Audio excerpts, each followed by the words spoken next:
Olá, tudo bem? Nossa, que prazer que eu estou tendo de estar aqui. Primeiro porque eu estou com a minha sócia e filha, né? Fazendo parte aqui desse momento maravilhoso, desse podcast, mais um Pode Crescer. E segundo porque eu estou recebendo duas feras aqui na Crescer, né? No nosso podcast. Um é meu amigo de longas datas, que é o Dr. Alex Rocha, nosso neuropsicólogo, neurocientista, que mora lá no Rio de Janeiro e de vez em quando vem aqui dar o ar da graça e nos encantar e nos ensinar e trazer coisas maravilhosas para nós. E o outro psicólogo que eu tenho aqui é um cara incrível, Luigi. Luigi, você me desculpe, como é mesmo a pronúncia do seu sobrenome? Luigi Sturaro. Sturaro. Olha, Luigi Sturaro, psicólogo clínico, psicólogo comportamental, está aqui também com a gente para conversar um pouquinho sobre essa questão que todo mundo se pega. O que é que você quer ser quando crescer? Então a gente está aqui para conversar sobre isso. Sejam muito bem-vindos. O Pode Crescer é de vocês para darem as boas-vindas a vocês e ao nosso público. Fiquem à vontade para que a gente comece a nossa conversa. Muito obrigado. Primeiramente, agradecer a vocês pelo convite, pelo acolhimento. Tivemos a oportunidade de estar aqui ao longo da semana executando uma série de atividades, desde os alunos de menor idade até os pais, né, finalizando ontem. Hoje a gente encerra essa jornada, que na verdade é só um começo de uma trajetória onde a gente vai poder abordar algumas questões voltadas ao futuro, a questão da profissão, que é uma marca muito voltada ao ambiente da instituição Crescer. A gente se preocupa muito, enquanto instituição, com o futuro profissional dos nossos alunos e a gente vai ter essa oportunidade de discutir sobre o futuro, sobre também as suas questões emocionais, o desenvolvimento desses indivíduos que estão em formação, e a gente vai poder ter essa tarde rica e a gente vai trocar bastante. Boa tarde, minhas queridas. Para mim também é um prazer estar aqui, né? Vem crescer com a gente. Essa escola que eu vi crescer junto com minha amiga, minha parceira de longas datas na educação. E eu fico muito honrado de estar aqui não só para colaborar com vocês, mas de ver o crescimento da Evelyn, que para mim é como minha sobrinha e que eu vi crescer dentro de uma jornada pedagógica de profissões, de escolhas de profissões, né? E eu acho que é muito importante, como o Luigi falou no início aqui, que a gente falar sobre escolhas profissionais, eu acho que a gente ainda tem que rever muito isso dentro do processo do que é a sua escolha profissional, porque o decorrer da vida é isso que vem acontecendo, a vida vem se transformando, né? E eu pego o exemplo da minha sobrinha Evelyn, né? Ela começou com direito, foi linda, chegou até o fim, depois vieram para Parnaíba, e aí eu falei, como que ela vai ficar? E ela assume, e assume muito bem feito. E eu acho que esse é o grande papel hoje do futuro, é a gente estar unindo idades, né? Eu acho que não tem o saber, né, Alex? gerações e gerações, né? Trabalhando em conjunto. Eu acho que hoje não existe mais isso de um chefe. Eu já tive um chefe muito mais jovem do que eu e que me trabalhou comigo lindamente, porque ele pôde trazer coisas, conteúdos, né, que eu, no lugar que eu estava, por muito tempo a gente se coloca que a gente já sabe tudo, né? E hoje eu vi, nessa semana, como o Luigi trouxe aqui, o quanto a Evelyn evoluiu nessa jornada pedagógica, o quanto profissional, o quanto a assertividade. E eu digo, isso não aconteceu só por causa da pedagogia. Isso aconteceu pela base que ela teve, familiar. Ela teve a primeira base, que foi o direito, que já estava dentro dessa linha das humanas. Então, esse perfil assertivo e seguro dela, eu acho que é o que colabora muito para hoje a escola crescer e essa parceria de vocês duas. Eu acho que é sobre isso que a gente vai passar essa tarde. Exatamente, Alex, se você nem leu o roteiro. Não li mesmo. Porque veja bem, o que eu tenho aqui para perguntar e para a gente começar a nossa conversa é exatamente, né, as profissões do futuro e o papel dos pais, mães, na escolha dessa profissão dos filhos, né? E aí eu vou passar aqui para a Evelyn para ela começar aí a desenvolver esse tema, porque o nosso tema é esse.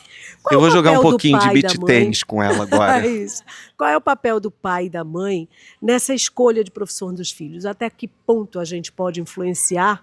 Até que ponto a gente pode impor? Até que ponto a gente pode deixar eles à vontade para escolher? Né? É uma linha muito tênue e é isso que nós vamos conversar hoje. Bom, mas antes disso, eu queria dizer que eu não estava preparada para esse meu nome ser citado como exemplo de mudança de profissão. Me pegaram. Mas corroborando, né, com o que a minha mãe falou, minha sócia, inclusive eu fiz essa transição também de chegar como filha da diretora com meus 23 anos e agora com 36 ser sócia dela, né, sempre você, a filha da tia Milene. Só que aos poucos a gente vai construindo esse nosso lugar. E falando do profissional, a carreira profissional, ela é sobre subir degraus mesmo, né? E antes da gente perguntar do papel dos pais, eu queria dar falar sobre o cenário que a gente vive hoje, né? Sempre a geração anterior vai achar que a sua geração é melhor do que a geração seguinte. Isso é inerente. Mas a gente nunca teve um mundo tão diferente como nós temos agora. Para a geração Z, para a geração alfa. Então, é urgente que a gente consiga entender o que essas gerações querem, pretendem, né? E o que a gente espera que elas façam no mundo e o que a gente pode fazer de diferente para poder ajudá-las e vice-versa. E hoje a gente vive uma crise na educação, se fala muito isso. As pessoas elas não querem mais estudar porque tem essa falsa ideia de que elas vão postar um vídeo na internet, vão viralizar e ali vão virar a nova Virgínia, vamos dizer, e não vai precisar desse estudo. Mas isso é 1 em 1 milhão. Né? Então, a universidade, a escola, ela ainda é o caminho mais certo de mudança de vida, né? De degrau para subir no social, de ascender socialmente. E eu acho que isso pega muito as famílias, né? Dessa pressão, talvez, da escolha profissional, muito por esse medo do que esse jovem vai ter no futuro dele. Então, é por aí que a gente queria começar o gancho, né, de como é que esses pais podem, não é, ajudar nessa parte da escolha profissional deles. Se a gente for parar para pensar, Evelyn, a gente vive nesse mundo que está em constante transformação. Quando a gente pensa no mundo profissional, profissões antigas de 10 anos atrás, muitas hoje a gente tem dados que a gente pode trazer, em torno de 40% das profissões hoje de 10 anos atrás já não existem mais. E a tendência é que isso venha se acelerando nos próximos anos. A média mundial é que a cada um ano perca-se em torno de 15%. Então a gente está vivendo um mundo em transformação, em transição, e a gente percebe o quanto que a tecnologia, a inteligência artificial, vai fazer parte do nosso movimento. Mas somado a isso, a gente tem essa questão da família, né? A família é a base, a família sempre vai ser o pilar estrutural e ele é o pilar básico para que a gente tenha uma tomada de decisão correta, mas sobretudo pensando e respeitando os jovens, pensando e respeitando a escolha que ele vai ter nessa vida, que vai impactar não só a vida dele enquanto profissional indivíduo, mas impactando a sociedade como um todo, né? Se a gente for pensar no futuro, são diversas as mudanças que vão acontecer e a gente vem percebendo isso nos cursos, né? Mais inclinação para determinados cursos, menos inclinação para outros, e esse movimento ele é constante e natural. Pensando no contexto da família como um todo, ele tem um papel de base, um papel de pilar, de fato, mas que a gente deve, sobre todas as coisas, respeitar, primeiramente, o dom do indivíduo. Quando a gente fala de dom, as pessoas se perguntam, né, qual que é o meu dom? Qual seria o meu propósito? Né? Mas todos nós temos um dom, todos nós temos algo que a gente sabe fazer bem feito. Um vai ser muito bem na área de exatas, um outro vai ser um excelente comunicador, determinada pessoa vai ser muito boa no canto, na arte, e isso é importante que a gente perceba, né? Porque quando a gente vê questão familiar, vai haver um movimento de tentar colocar esse aluno, esse indivíduo, por vezes até num caminho que foi para esse pai. É muito comum a gente ver em clínica um pai, por exemplo, que ele foi advogado, por exemplo, e querer que esse filho seja também advogado para seguir esse legado que por vezes não é o caminho desse filho. Então ele se sente pressionado naturalmente por essa família para seguir aquele caminho, perdendo a sua individualidade. Então são tantas camadas que a gente precisa observar e de uma certa forma fazer com que esse indivíduo esteja no lugar certo, trabalhando com o que ele gosta. É lógico que o trabalho sempre vai ser uma ferramenta de desafio, mas que a gente precisa desse encontro. E um ponto que eu queria já deixar marcado, já vou complementar e finalizar esse momento, que é o seguinte: nenhuma tomada de decisão ela é definitiva. A gente pode mudar, a gente pode, ao longo da nossa vida, como o próprio Alex trouxe com relação a Evelyn, né? Ela teve uma formação acadêmica, hoje ela é uma gestora, uma empresária. O próprio Alex, para quem não sabe, ele tem algumas formações acadêmicas também, ele foi mudando ao longo da vida e se encontrou brilhantemente. Hoje é um dos maiores psicólogos do Brasil, mas ele teve outros caminhos também, na área de exatas, depois na área de saúde. E é isso importante que a gente perceba, para que a gente não tenha esse medo todo, né? Falando sobretudo com jovens, que sim, é uma tomada de decisão importante, mas ela não é definitiva. A vida é um constante alternar, um constante ciclo de mudança, e isso é importante que a gente perceba e trabalhe. Perfeito, Luigi, é isso mesmo, nada é definitivo na vida, né? E a vida continua sempre. E aí, Alex, pegando aí o gancho do Luigi, eu queria te perguntar o seguinte: existe uma forma saudável de apoiar a escolha profissional sem sufocar a individualidade do filho? Eu acredito que sim, Milene, porque a gente vem de gerações que a gente já está vindo falando um pouco sobre isso, da gente repetir ou trazer os nossos desejos para os nossos filhos. E isso a gente sabe, e ao longo do tempo a gente percebe a frustração e às vezes o tempo passa, né? E, como já foi falado, eu venho dessas escolhas que foram feitas por mim e eu não fui feliz. Eu só fui realmente encontrar minha felicidade aos 30 anos de idade, quando eu me encontro com a psicologia. Então, falar qual um papel, como esse pai, de repente, se posicionar, é a gente perceber e mostrar a ele o quanto eu sou feliz na minha profissão, mas mais do que isso, às vezes esse filho pode estar vendo nesse pai uma referência, algo lindo. Meu pai salva vidas, meu pai é um médico maravilhoso, meu pai é um advogado brilhante. Mas ele até de repente tem um desejo, sabia? De querer seguir essa carreira do pai. Mas a gente se depara com uma outra coisa. A escolha pela profissão do meu pai fez eu perder o meu pai. Pelo trabalho, pela loucura. Então, eu acho que os exemplos vêm de casa. E quando, de repente, esse filho quer seguir esse espelho do pai, muitas vezes ele não segue por causa desse desafio de perceber assim: o meu pai é muito bem sucedido. Será que eu vou ser também? Mas será que eu vou ser também? Eu vou ter que. Ele já traz com ele um peso muito grande de ter que assumir isso, né? A própria, não sei, a Evelynzinha chegou aqui e trouxe, né? Eu sempre vou ser a filha da tia Milene. Então, por trás disso, ela teve que honrar, ela teve que lutar por isso. Então, a gente tem esses dois caminhos aí. O peso da gente, será que eu vou frustrar o meu pai? Eu vou ter que ser como ele. Esse é um ponto. O segundo ponto, e eu já escutei isso muito na prática clínica, e a gente já viu, e um autor que eu gosto muito é Augusto Cury, onde ele traz, no Futuro da Humanidade, num dos livros, a fala, né, de um filho que coleciona moedas para um dia pagar a consulta para ter 1 hora com esse pai. Isso é a certeza da gente perceber que esse filho, mesmo que se encante pela profissão desse pai, que deu tudo para ele, é uma escolha que pode ficar ambígua para ele, porque no mesmo tempo que essa profissão é linda, ela me afastou de ter o momento mais especial da minha vida, porque não existe a melhor profissão, existe o seu talento. E eu trago sempre, quando eu falo sobre profissão, eu trago o exemplo do gari. No Rio de Janeiro a gente chama de gari, aqui eu não sei se é, né? O gari sorriso. E eu lembro ainda, era jovem, mas já com meus 20 e poucos anos, ele entrando na Marquês de Sapucaí pela primeira vez, após o desfile, que é aquela alegria, limpando e limpando, enquanto os outros passavam, tipo, nossa, o carnaval tá passando e eu tô aqui, sabe, trabalhando. Ele entrava encantando aquela avenida. né? Porque ele era feliz naquilo.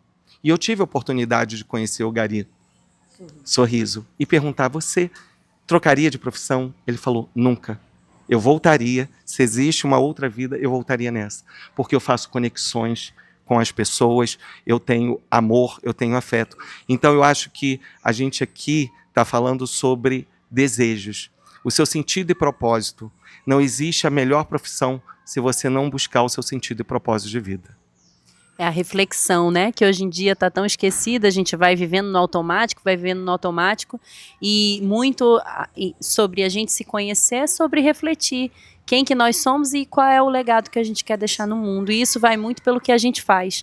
Às vezes até a gente fala assim, pergunta para alguém assim, mas o que você é? E aí a pessoa fala, eu sou advogada. Eu sou... Mas na verdade aquilo é o que você faz. Não é quem você é, mas está tão entranhado, né, no que você entrega para o mundo que você acaba virando essa pessoa. Esse estigma que eu falei antes de ser a filha da dona, né, foi uma das coisas logo no início que me preocupou muito, que ela dizia assim, lá assim que eu cheguei, ela falava assim, mas Evelyn, você já tem que assumir, tem que tomar essas decisões, porque minha mãe muito imediatista, querendo tirar férias já, e ela falava muito isso para mim, eu falava, mãe, calma, ainda não estou pronta. Eu fui ser auxiliar de turma, dentro de uma turma de educação infantil, depois fui ser professora de inglês dentro da escola, exatamente para sentir e ganhar o respeito dos outros funcionários. E entender o processo, exatamente. E falando em processo, a nossa próxima pergunta é sobre esse mundo que a gente vive hoje. Quais são as transformações que, ao ver de vocês, esse mundo ele traz para dentro do mercado de trabalho? Quais são as grandes transformações desse mercado de trabalho atual, na opinião de vocês? A gente sai, Evelyn, se a gente for pensar no contexto histórico, a gente sai desde a Revolução Industrial para um movimento que era fordista, né, aquele movimento mecanicista de fazer por diversas vezes, a sociedade vai avançando, evoluindo, e a gente consegue ter acesso e chegar finalmente no tempo moderno. Esse tempo moderno a gente está vivendo hoje, o futuro chegou de fato. E a gente pode falar aqui em algumas questões. É nítido e todos sabem que a tecnologia, a informação, a inteligência artificial vai fazer parte, já faz do nosso dia a dia. Desde o momento que a gente acorda até o momento que a gente dorme, a gente está de uma certa forma conectado. Através de um aparelho celular, a gente faz a transação bancária, a gente está conectado com a nossa família que não mora perto da gente. Então é claro que a inteligência artificial vai ser o pilar base do futuro e da atualidade. Isso é um fundamento. Mas um segundo ponto que eu queria deixar marcado aqui é com relação a habilidades sociais. Independente da questão da inteligência artificial que a gente vem colocando tanto, continuamos sendo seres humanos. Enquanto seres humanos, a gente precisa ter habilidades que são importantes, né? Quando a gente fala, por exemplo, da habilidade de trabalhar em grupo, a gente sabe aqui, vocês mais do que ninguém, enquanto educadores, enquanto gestores, o quanto é complexo lidar com o ser humano, né? E é um diferencial absoluto você trabalhar a questão da equipe. Segundo ponto, você trabalhar com relação a questão da comunicação assertiva, você ter esse alinhamento, porque a gente vai ter divergência naturalmente por sermos seres humanos. Então todo esse movimento de tecnologia da informação vai acontecer, mas nenhuma máquina jamais vai substituir o ser humano, a empatia, a conexão com o outro. Lógico que quando a gente fala, por exemplo, de atividades manuais, também dificilmente será substituído. É engraçado porque a gente pensa no contexto de, por exemplo, uma pessoa que ajuda a gente no ambiente do lar. Dificilmente um robô vai ter a perspicácia de trabalhar de forma extremamente colocada no sentido de lavar um lugar específico, né? Quando a gente pensa no próprio professor, a gente vem percebendo um declínio do interesse, por vezes, de pessoas que são extremamente talentosas e que têm, de fato, o dom de passar o ensino, de passar o conhecimento, e a gente viu isso também na engenharia. Em 2015, a gente teve um boom da engenharia e logo em seguida, após a transição econômica do Brasil, a gente viu um declínio, né? Então esse mundo ele vai estar em constante movimento e, em contrapartida, não esquecer que atividades requererão empatia, requererão de alguma certa forma eu poder me conectar com esse outro, eu entender a sensibilidade, eu estar junto. Eu posso ser um cozinheiro qualquer, de uma certa forma comum, quando eu digo qualquer é comum, mas eu posso também ser um cozinheiro que posso chegar a níveis internacionais. Eu posso ser um psicólogo também de base, como eu posso ser um psicólogo destacado. As profissões vão continuar acontecendo, o mundo ele é transitório, isso é um fato, mas percebeu o seguinte, se você tiver talento, se você for uma pessoa que estuda, que você se preocupa com o desenvolvimento e consegue se conectar com o outro, você tem meio caminho andado, independente da carreira que você vier a escolher. O mundo está em transição, mas como eu trouxe a linha do tempo, né, desde a Revolução Industrial, o ser humano tem a capacidade fabulosa de se reconstituir, de se readaptar, e assim a gente chegou até aqui. Então eu acho que é importante pontuar a associação desses dois fatos. O ser humano, que sempre será humano, associado a eu me conectar com o futuro, porque de fato os dados mostram que se eu não estou na rede, se eu não estou dentro dessa inteligência, eu vou ficar para trás de fato, mas a gente não é robô. A gente não é máquina, somos humanos independente do cargo que a gente ocupe. Eu acho que esse é um pilar fundamental. Eu queria complementar um pouquinho sobre isso, porque eu acho muito importante o processo da tecnologia, né? Eu venho de uma transição ao longo do tempo de que a psicologia vem das humanas e com o passar do tempo a tecnologia tem sido nos ajudando com grandes ferramentas para a gente hoje estar podendo ajudar. Acredito que a tecnologia é um lugar que tem sido ocupado muito mais hoje, né? Mas a gente ainda precisa do humano ali. E por que eu trago isso? Porque quando eu volto para a universidade, em torno de 2022, mais ou menos, onde eu me conecto com a Unicamp por um processo para entender a engenharia da saúde. E hoje a tecnologia tem nos ajudado muito dentro do mercado da saúde. E isso não quer dizer que eu, enquanto gosto da área da saúde, eu não precise das exatas. E eu acho que a conexão hoje tem sido avançada cada vez mais, mas a gente precisa cada um de um ponto. Para uma escola dessa funcionar, a gente tem várias profissões aqui dentro, né? A importância é dentro da educação que a gente vai descobrir todo o nosso futuro, independente se a gente é passado, é presente ou é futuro. A gente tem que passar por essa educação e a gente precisa de um educador, a gente precisa de um professor. Porque eu hoje sozinho, eu percebo que história, geografia, as matérias das exatas foram muito importantes para mim, mas eu me deparei em algum momento agora com a tecnologia, eu precisei da informatização, eu precisei de dados, sabe? Então, eu acho que um processo educacional e a escolha de uma profissão, ela inicia assim dentro de um processo educacional e não somente por uma escolha, sabe?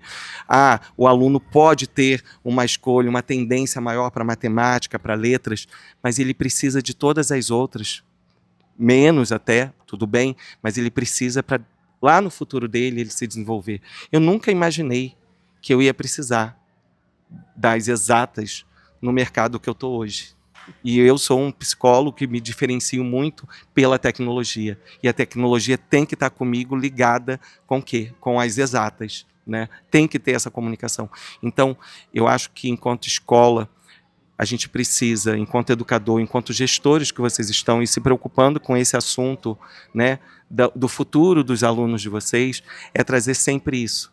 É a importância, mesmo que aquele aluno não seja tão bom naquela matéria. Quem de nós nunca escutou falar assim, por que eu tenho que estudar matemática se eu não quero fazer? E o quanto a matemática ajuda, né? Ontem a gente viveu a experiência de uma aluna aqui, que parece que ela é muito querida na área das exatas, né? Ela é muito boa em tudo, mas ela quer ser professora de matemática. E quantos profissionais, e eu já trabalhei na educação junto com o Milene, a gente vê professores de matemática, como eu tenho uma referência da Maristela, que trabalhou com a gente por muito tempo, e ela era engenheira. Mas ela largou completamente a engenharia porque ela se encantou com o processo educacional. Mandar um beijo para Maristela Roale, viu? Um beijo, querida. Não é verdade isso? Porque a gente está em processo de transformação sempre. Eu acho que a gente vai ter fases da vida que vão se mudando. No início, hoje, a gente conversou aqui sobre carreiras, né? Hoje, os jovens querem o mundo mais fácil, como alguns adultos também, entrar no digital, como se o digital... Eu não vou me manter no digital se eu não tiver conhecimento, sabe? É igual o aluno, a criança e o adolescente, que os pais desejam que ele vai ser jogador em futebol. Eu adorei você falar, sabe? Um grande influencer hoje, ele vai ser um. Tantos estão tentando ser e não vão conseguir, como a gente tem milhares de crianças que têm o sonho de ser artista, milhares de crianças que têm o sonho de ser jogadores de futebol. Só que mesmo para ele ser um bom jogador de futebol, ele precisa da educação, ele precisa de um processo de habilidades. Até, né, Alex, para se diferenciar. Exato. Porque jogar futebol, ali 10 jogam muito bem. Mas o que vai se diferenciar é aquele que tem informação, que tem conhecimento, que tem base, que tem família, né? Então, é muito importante isso para qualquer profissão. E é tão interessante, Milene, que na prática clínica, hoje, no lugar que eu tenho ocupado, às vezes eu atendo jogadores de futebol. E é diferencial quando você vê aquele jogador famoso que a gente idolatra e acha ele maravilhoso, e o quanto ele tem por trás de formação. Né? Eu tenho exemplos aqui, eu não vou citar nomes, mas de jogadores de excelência, mas que tiveram uma base educacional formidável e que, quando ele está nos treinos, ele faz total diferença nas habilidades do conflito, de trazer o conhecimento, porque é o conhecimento que salva, independente da profissão. Muito bem. E dentro desse nosso tema aí, né, de valores, para a gente já ir se encaminhando para encerrar o nosso pod, né? Já. A gente vai conversando, passa tão rápido, né? Mas, enfim, eu queria, assim, perguntar para vocês quais as habilidades humanas, né, que você falou também, Luíde, Alex, vocês consideram essencial para o profissional do futuro? Quando a gente pensa nas habilidades profissionais com relação ao futuro, é nítido que a gente vai ter que ter alguns pilares colocados, e isso a gente traz através de pesquisa. Né? Primeiro de tudo, a questão de comunicação assertiva, esse é um primeiro ponto. A gente precisa saber passar a informação de forma respeitosa e também receber. Segundo ponto, que é um marco na sociedade, sempre foi e hoje está mais colocado e agudo do que nunca, é o trabalho em equipe, é o saber trabalhar e cooperar. Se formos pensar, a gente só chegou e prosperou enquanto sociedade, enquanto indivíduo, por conta da cooperação, por conta da colaboração. Não teríamos prosperado se não tivéssemos nos ajudado. Um terceiro ponto é justamente o que a gente chama, né, de você buscar essa inovação. Você pode ser um excelente professor e fazer isso durante 20 anos, mas se você for um excelente professor e você inovar, e quando eu falo inovar é fazer o diferente, porque quando a gente pensa, né, numa profissão que seja mais operacional de uma certa forma, um cozinheiro, ele pode inovar na maneira que ele faz o arroz dele. Ele pode ser um cara que trabalha dentro do próprio, enfim, um professor, ele pode inovar na maneira que ele passa seu conhecimento. Uma pessoa que ele pensa no futuro, que ele traz o diferencial, vai sair na frente desse outro, né? Uma quarta habilidade que para mim é extremamente fundamental é justamente a capacidade dele também de passar o conhecimento. Toda pessoa que busca uma carreira, ela vai percorrer caminhos de uma certa forma, e isso vai requerer dela conhecimento, que vai ser absorvido pelo outro, mas também essa troca faz com que a gente enriqueça de uma certa forma. Então, as maiores big techs do mundo, as maiores empresas de tecnologia, e de uma certa forma, pensando no mercado global, estão super atentas à maneira como o ser humano se posiciona e se conecta, porque a gente vê muito isso, né? Eu trabalhei durante muitos anos em hospital, só que dentro da organização, enquanto psicólogo organizacional, e a gente tinha um lema que era muito claro, a gente contratava sorriso e desenvolvia a pessoa, a gente não contratava o indivíduo, porque vejam bem, eu posso ter um profissional de ponta excelente, se ele não tiver habilidade social, se ele não souber se colocar, se ele não souber trazer o diferencial, ele vai ficar para trás. Então, você contratar o sorriso e treinar a técnica é um caminho que é uma porta, e aí que você consegue ter um sucesso, uma guinada na sua carreira e na sua profissão. Acho que esses 4 pilares são base fundamental para que a gente tenha sucesso, independente da carreira, da escolha, atrelado ao nosso dom. Acho que isso vai ser um grande diferencial nas profissões de hoje e também do amanhã. Perfeito. Eu queria só complementar isso. Eu acho que o exemplo que eu trago bem claro sobre isso é de um tempo que eu passei trabalhando em hospital, como o Luigi também já trabalhou, mas eu trabalhei diretamente com a psicologia hospitalar, não somente com a organizacional. E é um exemplo que eu trago sempre. Pode passar tempos e tempos, eu já estou na segunda década da minha profissão, mas é algo que não sai da minha cabeça sempre quando eu trago isso. Eu lembro que quando a gente estava no hospital, a gente estava para receber, numa grande rede de hospitais do Rio de Janeiro, um médico de São Paulo, um oncologista que salvava, que era maravilhoso. E com todo respeito a todos os médicos, sabe? Às vezes eu tinha que me deparar com os oncologistas e dizer que todos ali tinham um papel fundamental para aquele processo daquele câncer ter cura ou não. Porque alguns profissionais, independente de ser médico, qualquer um, ele precisa entender que ele não trabalha sozinho e que ele não é Deus, que Deus só existe um. E em algumas áreas da saúde, parece que algumas pessoas se acham deuses, sabe? E que eles sozinhos podem. E aí, isso me marcou tanto, Milene, porque a chegada desse homem parecia que estava vindo um presidente de fora para chegar no hospital. E quando todos nós sentamos no CTI para conversar, conhecê-lo, a gente estava sedento, porque ele tinha um trabalho realmente reconhecido. Ele desvalorizou muito a equipe técnica, ele falava no eu, o eu, o eu, o eu. E quando ele saiu dali, o grande gestor desse hospital, não da rede, chegou e falou assim, ele é muito bom, mas ele não vai fazer um trabalho bacana, porque se ele ficar aqui com a gente vai perder toda a qualificação e todo o cuidado de humanização que a gente vem construindo nesse tempo todo de CTI. Porque no meu processo de psicologia hospitalar, foi quando a gente começou a trazer a palavra humanização dentro dos CTIs. E a gente percebeu que ia ser um sentido inverso. E esse rapaz não foi contratado, ele voltou para a cidade dele. E o que eu acho que faltou ali? Eu tive a coragem de perguntar a ele, você estudou em que ritmo, qual a sua trajetória escolar? E ele veio justamente de redes preparatórias para concurso, essas escolas de preparação para concurso. E eu percebi que ele realmente era um bom profissional, sim, mas faltou o processo de humanização que toda uma escola tem que ter. Perfeito.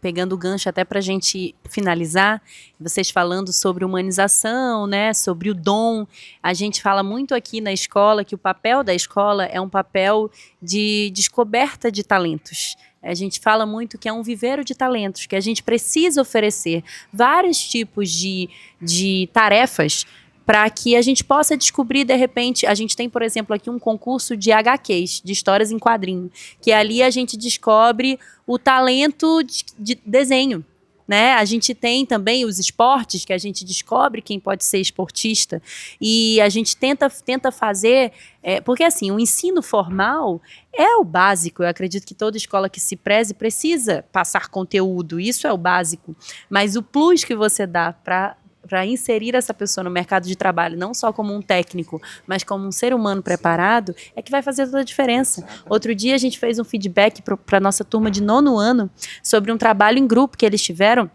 que a apresentação deles foi no cinema.